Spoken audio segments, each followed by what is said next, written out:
Good afternoon, if it is indeed afternoon wherever you are. It's afternoon here in the UK. My name's Dr. Hayley Hughes.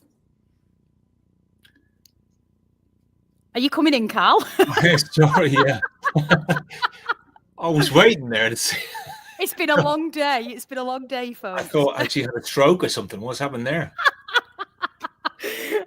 If I'd had a stroke, I'm sure I'd make more fuss than that. I'm a very dramatic person. But this is my colleague, Dr. Carl Hendrick. I'll introduce him for himself. There you go. Thank you. And this is our fourth, actually, and final webinar on questioning. We've had an amazing time filming these, haven't we, Carl? And the sort of reception has just been unbelievable, really. People, Australia, America, all over the world, really. And we hope they've been useful for them. So, Carl, should we get started?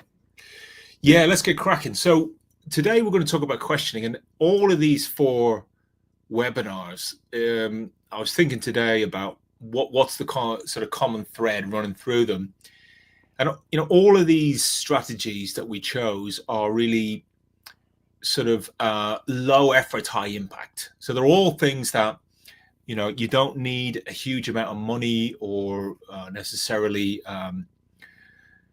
training. You don't need a master's degree to do this stuff. This is just stuff that you can get good at in your own classroom, and it's stuff that can have a huge impact. Mm-hmm. Now, questioning, I'm going to try and move these.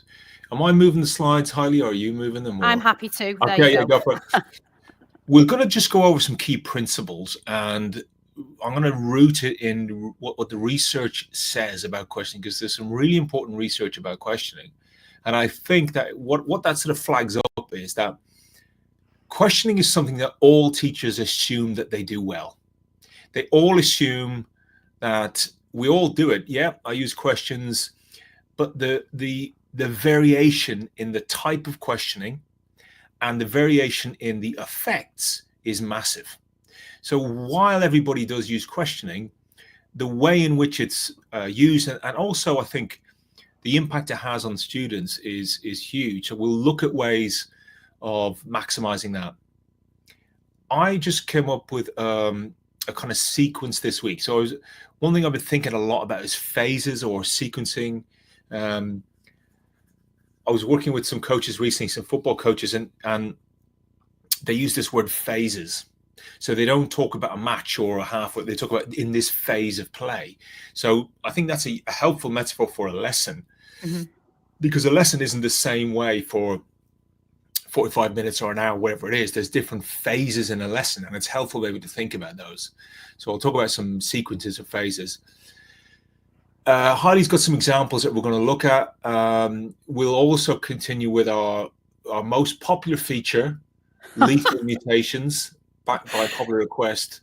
And then we'll do some questions. Now, can you please, if you've got questions on questions, or indeed questions on anything that we've spoken about, or anything to do with the course, or the meaning of life, or whatever it is, can you please put your questions in the chat, and Hayley and I will endeavor to do our best to answer them towards the end. I want to kind of leave a bit of time today to go through all of those.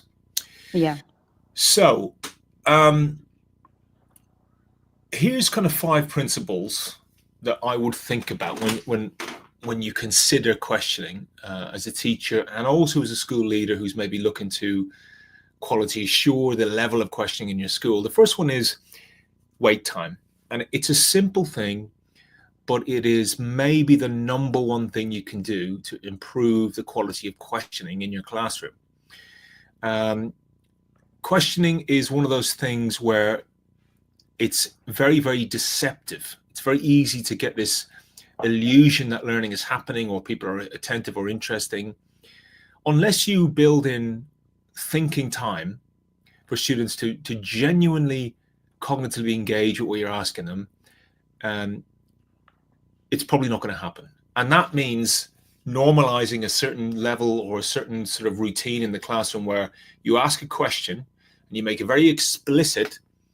I want you to reflect on this or think about this for this amount of time. The second point is that questioning needs to be inclusive and accountable. And I mean that in the most kind of positive way. So Holly will talk a little bit later about cold calling, and that kind of does two things. One is if you ask a question and then you say, okay, I'm going to give you 30 seconds to think about that. And the key thing then is to say that you're going to ask someone at random. And the reason why that's key is because if students don't know who's going to be called upon, then it means they have to think. They have to come up with an answer. And we'll talk a little bit later about the kind of routines and the culture that we might want to foster, because one of the questions we get a lot from teachers is, yeah, this is great, but my class won't say anything. They're too shy, they're too, and we'll look at ways of alleviating that. So the accountability bit is to say, I don't expect you to get it right, but I do expect you to have a go. I expect you to consider the question I'm asking you, to just kind of get the gears grinding and just wrestle with it. Number 3 is one of the first levers we talked about, checking for understanding. And if we shift away from this model of questioning as trying to elicit a particular right answer to thinking about what will be in number 5, which is formative practice. In other words, teaching needs to be in some way responsive or adaptive. You've got to kind of be flexible and agile to what's happening in the room. So questions can serve multiple purposes, but one of them really is to get those points of data in your lesson, in that sequence or in that phase, that people are on track. And do you need to change course slightly? It's almost impossible that the lesson plan you have in your head is going to pan out like that. It's probably going to be throwing up lots of things that were unexpected. So but you need to sort of make the thinking as visible as possible. And the way to do that is through questioning. I've been thinking a lot about the sequencing of questions in a lesson. So let's think of all the different types of lessons we might have. You might have a very, very simple knowledge check. What is this thing? Do you know what this thing is? Can you retrieve this thing? All the way up to a type of question where you're asking students to draw multiple pieces of knowledge together, synthesize them, be creative with them, and to think in a cohesive way about a body of knowledge. They're very, very different types of questioning. And in our phase or in our sequence of learning, we really need to think about those strategic placements of those questions, and I'll build that into the phase that I'm talking about. Then lastly, questions, they really need to have some kind of follow-up from an instructional design perspective. They need to be, in a very real sense, I would say dialogic, in the way that it's a dialogue between not just the student and the teacher, but the student and a body of knowledge. So they're interacting with this body of knowledge, they're asking questions, they're getting feedback, and it's this kind of to and fro. Next slide then. Okay, so let's look at some of the research on this. Well, we've known this now for a long time, that in a kind of average classroom that's not thinking strategically about questioning, a quarter of the students provide 3/4 of the answers. Now, the problem there is, from an adaptive teaching perspective, from a responsive teaching perspective, is you're just getting very bad data. You're getting data from the most confident students, the students who probably are the happiest to tell, to show that they know stuff. And so it means that teachers in a lesson, again, from an instructional design perspective, are going to think, well, okay, they're getting this. Yeah, it's going well. The class are really understanding what I'm teaching them. And then, next point,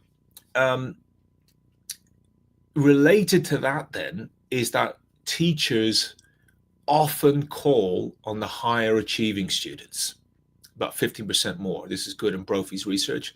And they've done a lot of research on classroom behaviors, what makes productive classroom behaviors. Teachers are doing things all the time that they're not aware that they're doing. And even though you might think, oh yeah, I'm asking all the kids in the class or whatnot, you're probably not. And particularly if you're being observed, or if there's someone there, you're going to call on the students that you think will have the right answer. And very often, if you've had a few I don't knows, you can feel the air go out of the room, and you kind of think, right, well, we need to kind of get this moving here. So you'll ask students that you know have got the answers simply to get through the lesson. And that's not particularly effective. Next point. A large body of research shows that teachers typically shortchange the waiting time 0.7 to 1.5 seconds before either redirecting, answering themselves, or calling on another student. So, you ask a question, you want to keep the pace going, you want to keep things going. Here's my question, Johnny, what do you think about that? Anyone else? Or what is the capital of France? Billy. Those kind of waiting times mean that the only person probably is going to think about the question is the person that you've asked. And again, that does sort of preempt our presumptions about that. If, however, teachers extend the wait time to 5 seconds, for example, the student responses increase massively. And also the number of unsolicited but appropriate responses increases. Now, this is just a magical effect for any teacher once they learn this technique. If you ask a question and make it clear that you're going to wait 30 seconds, I'm going to give you 30 seconds to think about this. So when you think you've got an answer, put your hand up if you're happy with it. Now, that's one way that you can gauge the understanding. You're not necessarily going to ask anyone, but what you can say is, if you think you know the answer to this question, put your hand up. That gives you some feedback about, okay, was I clear on this? Did they get it? Is there misconceptions? And then you might say, right, hands down. And then you choose someone at that point to answer the question. Another one, this is the sort of Ferris Bueller teacher syndrome, where the teacher will have that kind of, I think it's called hyperphora. It's when you ask a question, you answer it yourself. Anyone? Anyone? Yeah. Anyone? Why does Macbeth do this at this part of the play? Yeah, anyone? Yeah, it's because he has this vaulting ambition, doesn't he? Yeah, he does. Yeah, you happy with that? Yeah. Again, and ask this question of yourself if you're a teacher or if you're observing teachers. What percentage of students in that room could sit through the entire lesson and learn absolutely nothing? And again, with that type of questioning and that type of interaction, again, they could look like they're really interested and they're fascinated with what you're saying, but without that judicious level of questioning, it's unlikely that they'll be thinking in the way that you want them to think. Okay, let's think about a sequence, right? Sequence A. Let's say you start off, and let's say you've got, you're going to spend 5 minutes saying, okay, welcome class. Why are you late? Sit down. What time do you call this? Right, books out. Right, answer this question. Here's what we're going to talk about today, blah, blah, blah. You might do that for sort of, 5 minutes. The next thing you might do then is you might sort of have a question that's kind of relatively, sorry, you wouldn't have a question at this point, but you might say, okay, make some notes on what I've just said. So you're explaining the lesson, right? Get your copybooks out now, get your exercise books out now, make some notes on this thing. You're 10 minutes into the lesson. Next, you might do, and this is probably the most common form of lesson sequence. 20 minutes into the lesson, you've explained stuff. You might have asked 1 or 2 questions, but you've explained stuff. at about 15 minutes in, maybe 20 minutes in, you go, right, here's how to do this question. Here's how to solve this equation. Here's how to write this paragraph, right? Here's what I want you to do. I want you to write a paragraph, an introductory paragraph on this question. Here's what I want to see in the paragraph. You're really clear. You're really explicit. Then you might say, at the next point, does everyone understand? Everyone happy with that? Right? I've explained it. I've even showed you what to do, how to do it. You're happy with that? Hands up who's happy with that. Yeah. You happy with that? You happy with that? Yeah. Everyone's happy with that? Okay. Get to work. They do 20 minutes. You're maybe helping a few of them. And at the end, they maybe show their work or whatever. So there's a secret. There's a phase in a lesson of 20 minutes. There's only one meaningful question there, really. And that's the one, does everyone understand? And that's probably the most useless question you can ask in a classroom.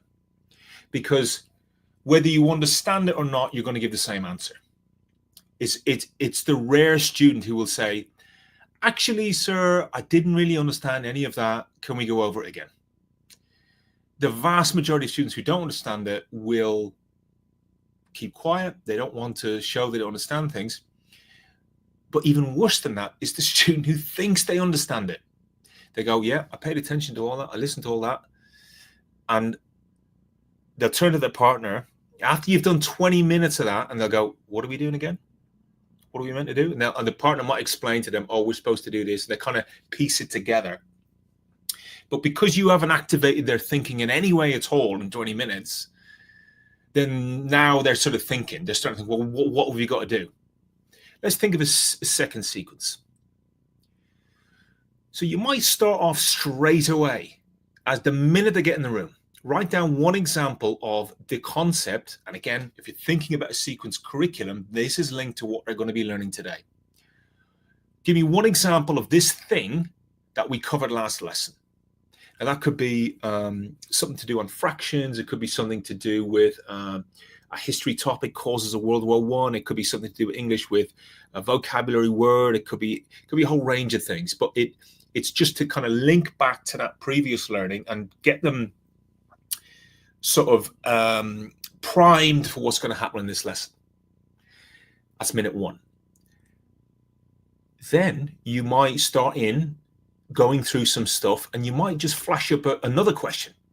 Which of these options correctly defines the concept that I've just asked you to do? And these two questions are a low-level recognition. Which of these options, A, B, C, or D, quickly go. Next, then you might then do some sort of checking for understanding here. And that might be draw a diagram. Okay, 30 seconds, go. Draw this thing on a mini whiteboard, show me. The question then you might use next, and we're probably 10 minutes into the lesson now, is you might say something like, what would happen if this one variable changed? And explain your thinking. Now, from that point then, you can either do cold call, that can either be a pair share activity or mini whiteboard, but that question is much different than the first one. It's not simply write one thing down you remember, or which of these is correct. You're now getting them to sort of manipulate knowledge and think about things through. Then the next three ones might be a misconception check. And I always think kind of within these phases, about halfway through, you really need to find out if they are not getting or misunderstanding what you're laying down. And hinge questions are useful for that. So you might just want to do a very, very simple, is this true or false? Now, those things, we know that students have incredibly common misconceptions about very basic concepts. I would in my head go, what's the thing I want them to learn in this lesson? What's the thing they can get wrong? And put that as your kind of midpoint session. Then now you're moving towards that procedural knowledge. What would be the first step in the problem? How would this be a real world situation? And the last two, how is this new concept we've just gone over today similar or different to related concepts? Now, this sequence here, if we think about compare this with the first one, look at the questions there. There's a broad range of questions in this 20-minute sequence, but they're all cumulative, they're sequential, they build upon each other, and by the end, students are really moving around, they're really grinding the rocks in their brain. They're really kind of thinking things through. You might do something like, if it's the last phase of a lesson, you might do an exit ticket on rate your understanding. Next slide is going to be lethal mutations. It's my bit.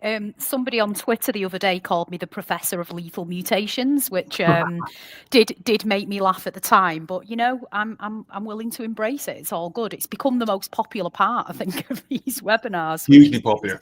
Quite funny. So there are loads of lethal mutations of questioning. I had to kind of hold myself back on this one, not to flood you, essentially.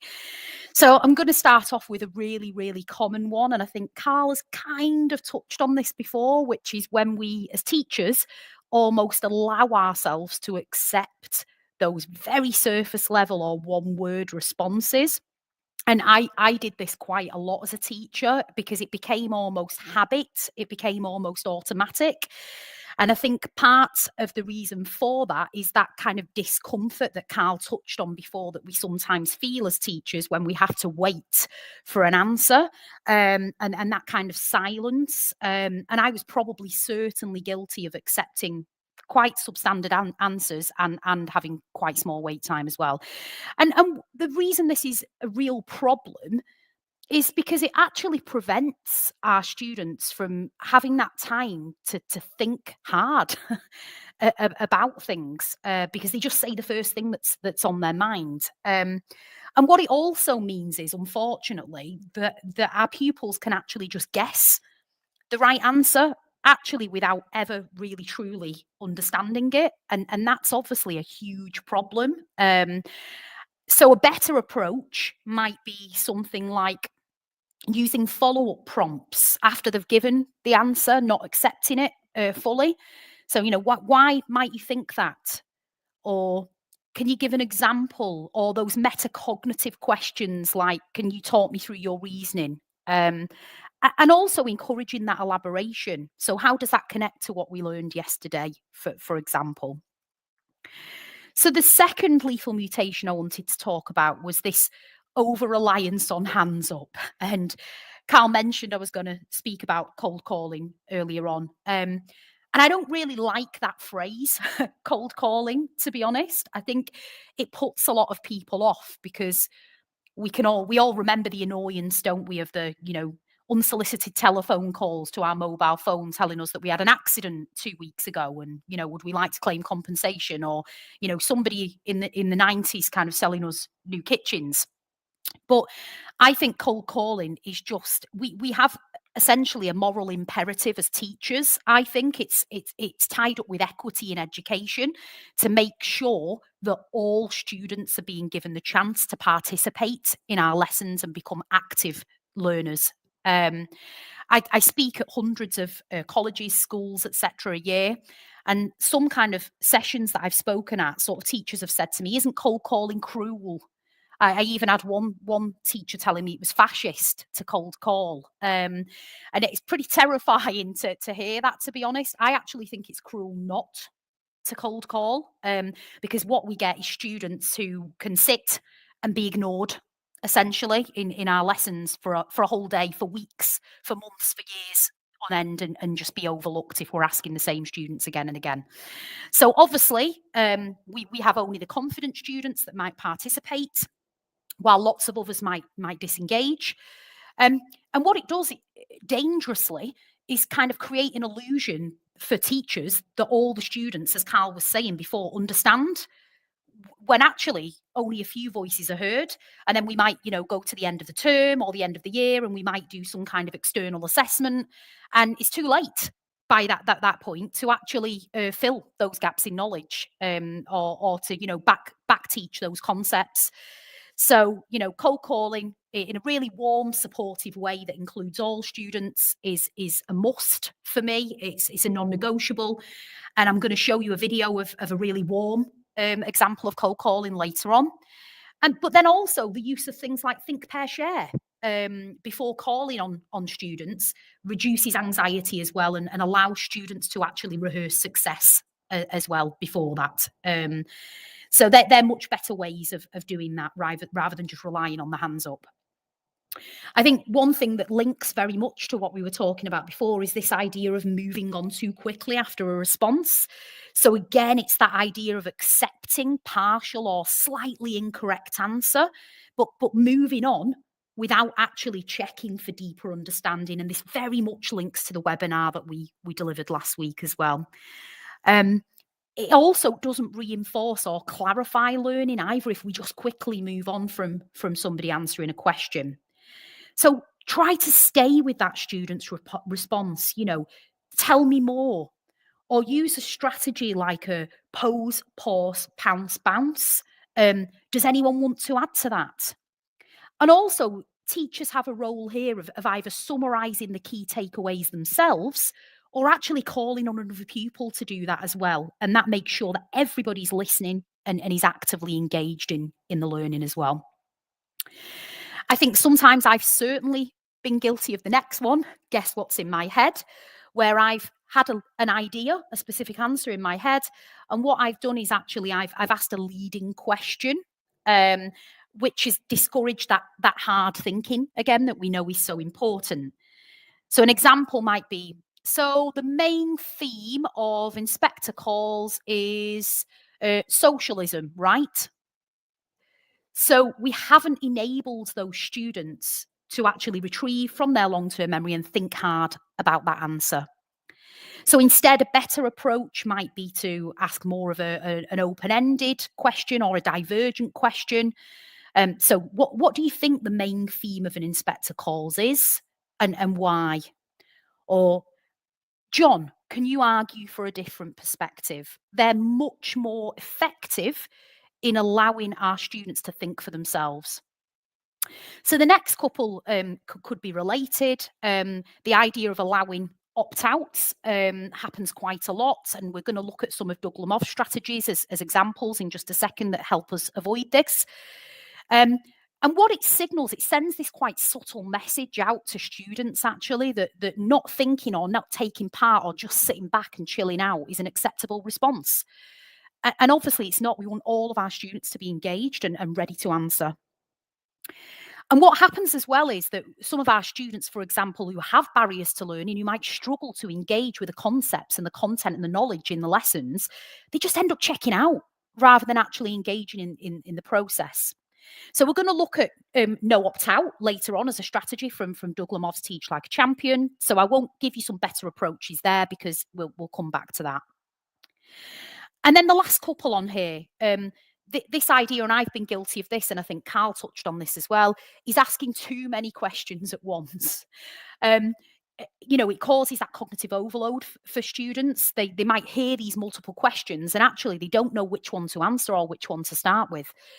An example might be for me as an English teacher, what was the author's purpose and how does that connect to the historical context and what literary devices do you see?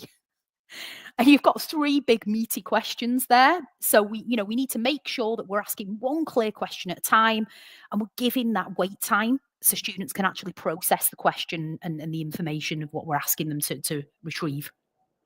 And that can also link to this idea of only sticking to quite low-level recall questions. So if all of it, recall's really important, retrieval's really important, we've ascertained that. But if all of our questions are just factual recall, what our students aren't developing is those critical thinking skills as well. So we might start with a basic recall question and then actually include those deeper questions. So, those cause and effect questions. What might happen if, or how would you apply this concept in a different situation? So all questions that are very going to make our students work really hard when they've done that initial recall. And then the final couple really is that focusing on a few questions, a few students, sorry. And, I see this quite a lot where, there'll just be 5 or 6 really dominant students in a class that are answering all of the questions. So if our questioning only checks a few students, then essentially what we assume as a teacher is that all the students understand when they actually might not. So using those all student response systems like mini whiteboards, think, pair, share, choral response, exit tickets, etc., all give us a much better understanding as a teacher as to how many of our students are actually understand what we've asked them to do. And actually, I don't know whether any of you have seen this, but StepLab, who we're doing a lot of work with in the Netherlands, they have got an amazing documentary that's just come out. I don't know whether you've seen it, Carl, Unpacking Great Teaching. And it's there's a lesson on I think it's episode 3, and it's Pratesh teaching a science lesson, and it's an absolute like Class A example of actually checking for understanding with a whole class. You've got call response in there. You've got quick fire, explicit instruction with high participation rates. So, you know, if you're interested in seeing a master at work, I would definitely have a look at that. And it's open access on StepLab's website for anybody to see. So essentially, to sum up, you know, we've done our lethal mutations. So actually, what should effective questioning even look like then? Well, it's got to promote that deep thinking, that thinking hard. It's got to engage all students, not just the confident ones who know the answer or are happy to put their hands up. And it's got to include either those follow-ups to promote deeper thinking and probe students' memories, and that scaffolding for students who might just give those one and done answers as well. And it's got to challenge all of our students appropriately as well. Otherwise, we're not getting that thinking hard that we need for learning to happen. So I thought it'd be useful to show you a couple of examples in practice. I talked about StepLab, Unpacking Great Teaching. Absolutely check that out. It's a fantastic resource. But what I wanted to address something first of all. So when I often talk about questioning, Carl, and I don't know whether you've experienced this as well, a lot of teachers say to me, "Oh, we do questioning. It's part of our bread and butter. Completed it, mate." But actually, I would go to the amazing Dylan William here, and I would say that often in education we're guilty of kind of chasing after silver bullets and the next big thing in education. And actually, I would say that yes, questioning is part and parcel and bread of what we do as a teacher. But if we're honest about it, are we intentional enough in planning our questions? And I would say that, you know, let's stop looking for the next big thing and start doing the last big thing properly. And focusing on questions for me is a really high leverage way of transforming our teaching. And it's free, which is very exciting as well. So we're going to look at 3 Doug Lemov techniques from Teach Like a Champion. We've got stretch it, we've got no opt out, and right is right. Okay. And it's weird thing happened with my slides there, so apologies. I had to put the picture of Stretch Armstrong on for stretch it. I am a 80s baby, early 80s, and this was the toy of the 90s, which they said you could never break. And my brother got it in about 1994. And listeners, I broke it. So it's forever been etched in my mind. So these are the 3 strategies that we're going to look out. So we're going to start out with no opt-out. So I want you to imagine a scenario. This is an incredibly familiar scenario, I should imagine, to most people who are on this webinar. So you have a pupil, you have George, and he really struggles with your subject. And that's because he's got this lack of confidence that's developed since he got a low score on a test. And sometimes George thinks he knows the answer to a question, but many times actually refuses to answer because he finds it easier to actually say, I don't know, or shrug his shoulders. And most of that is for self-preservation, to be honest. So I want you to think about what you might do in that situation. So one of the things you could do is to have a look at the strategy no opt-out from Teach Like a Champion. And the definition of that Lemov gives is it's a sequence that begins with a student unable to answer a question, but it should end with that student answering that question as often as possible, okay? And I'm going to show you a very short clip now of what that might look like in practice. I'm pretty sure it's in an English lesson in America, in probably about the equivalent of year 9 in England, year 10. So I'm going to show this to you now. And while you're watching it, I want you to think about what this teacher does so that the student who doesn't answer the question correctly at first is not allowed to opt out, and think about your own classroom. How might this work in your classroom? Okay, so who dreams the American dream? There's no one answer to this question. So who dreams the American dream? Tia, start us off in the front. Oh, because you don't know? Yeah, I don't know who. What's the thing about writing class? Who did you read about that was working? You don't remember anything from writing? That's so sad. You're going to make Miss Catlett cry. Okay, who thinks they can give Tia a hint? Give Tia a hint. Don't tell her the answer. Give her the hint. Someone from a writing class. Andrew, you ready to give her a hint? No. Yeah, that's a great hint. First of all, 2 snaps for Andrew on 2. 1, 2. Go ahead.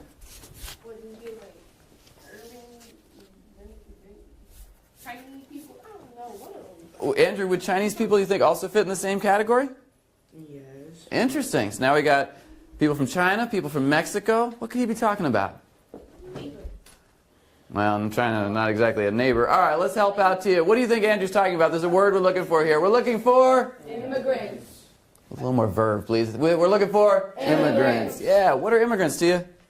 People who were deported, something like, I don't know. People who are deported? They can be.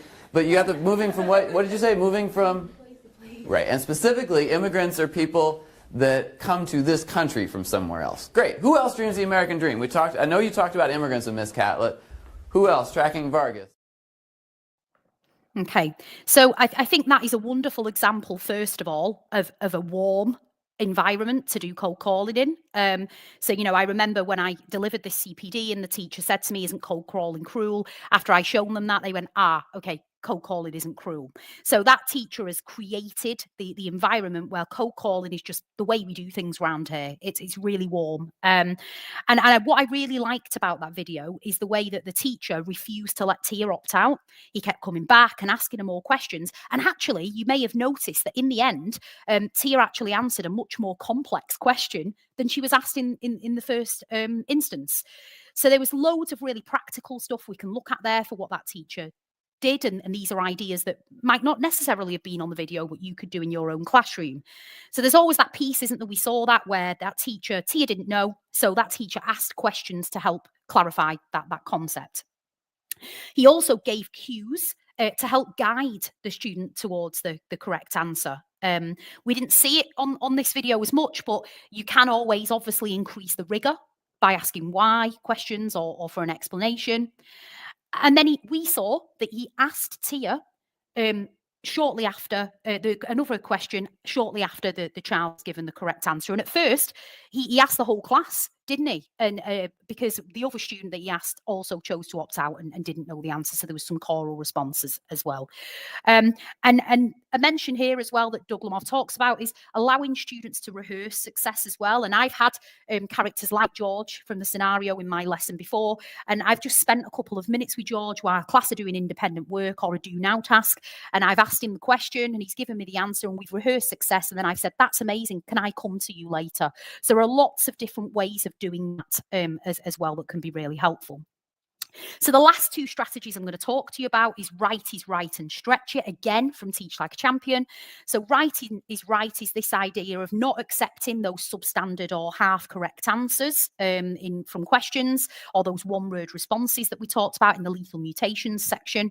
And stretch it is when a student might answer a question correctly, and actually what we do as teachers is then reward those right answers with follow-up questions that then extend the knowledge and test for reliability as well. And this technique is particularly good as well because it allows us to differentiate or adapt our instruction in terms of challenging students or providing scaffolds for those who might need it. So I've been super guilty of accepting substandard answers before. There's a classic example here from my English lessons. What was life like for poor people in Victorian London? Awful. Excellent. It was awful because there was no help from the government. People had to live in cramped squalor and there was no NHS, so people couldn't afford a doctor and they died. Who's done the work there? Me, 100%. And I've been very, very guilty of that in the past. So what we need to do is hold out for more. So encouraging our students, telling them they're almost there, they're almost on the right track. I like what you've done.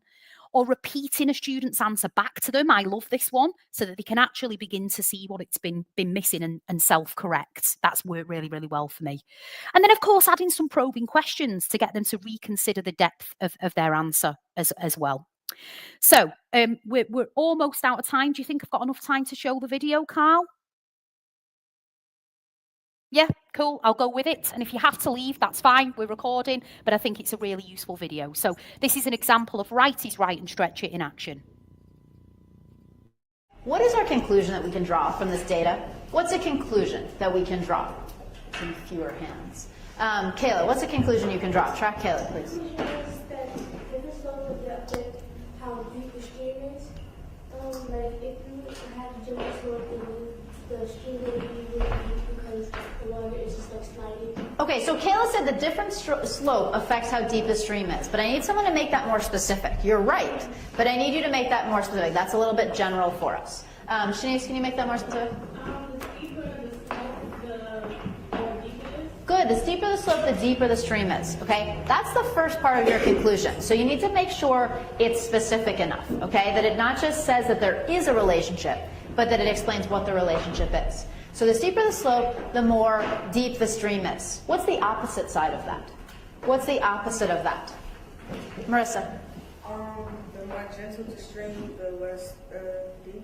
Good. This is more shallow. Good. The more gentle the slope, the more shallow the stream is going to be. Okay?